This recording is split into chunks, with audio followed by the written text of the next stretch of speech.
we had done an interview, you and Madhu sitting together. Right. Ready. Rolling? Yes, rolling. Okay. Milind, the FMC has issued some kind of a notice to its members saying that they shouldn't sign you and Madhu in the films.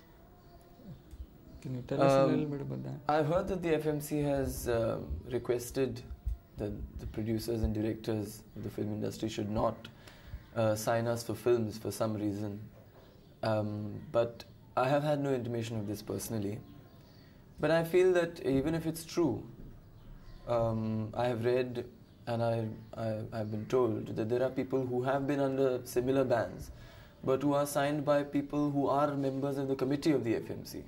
So I don't know how far it's true, and if it is true, how far it is going to be applicable. We'll just have to see. I don't know much about it. Had you expected this kind of a reaction when you had done that ad shoot?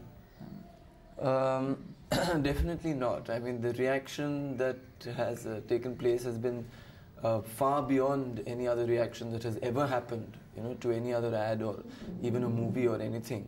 I mean, such a reaction is completely unprecedented, and we couldn't have possibly imagined that there could have been such a reaction. Even if I speak on behalf of the agency, I don't think anybody would have expected a reaction like this. I mean, there was definitely shock value to the ad, but with the press and a few people here and there would sensationalize it to such an extent was unimaginable.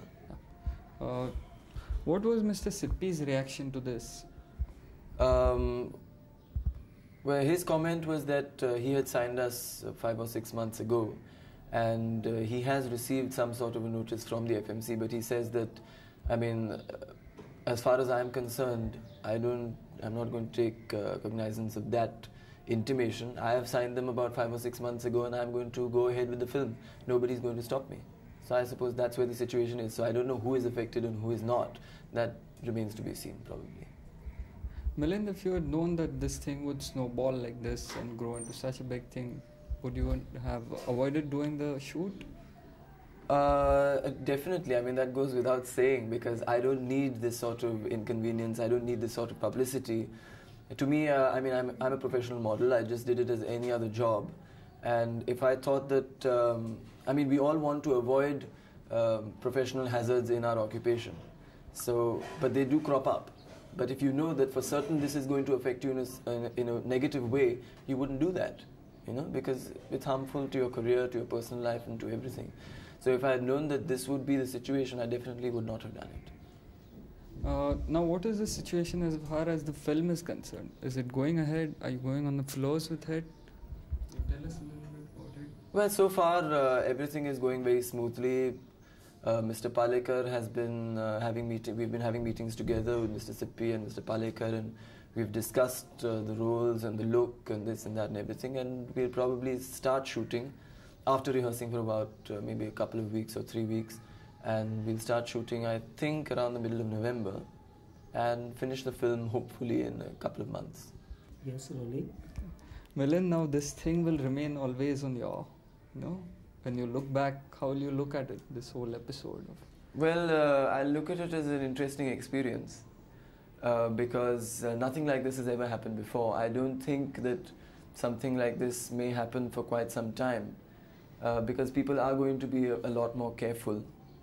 And basically, and whatever effect it does have in the future, I know that I will be part of it. So it's a nice feeling somehow to be part of a historic event. Okay. And one last question. In your opinion, did the ad make sense? I mean, for a shoe ad to have... See, when the concept was explained to us, it was that we are showing here the human body is supposed to be really tough. I mean, it survives in any conditions, anywhere in the world, under, the most adverse kind of situations. And here they are showing two bodies, I mean, if I may say so, in peak condition. So they are showing real toughness of human body and spirit. And that they want, to go with the shoe, that the shoe also possesses this kind of toughness. And I think according to that concept, it works quite well. But it seems to have been misunderstood by a few people, and that's why the controversy. Thanks a lot. Thank you.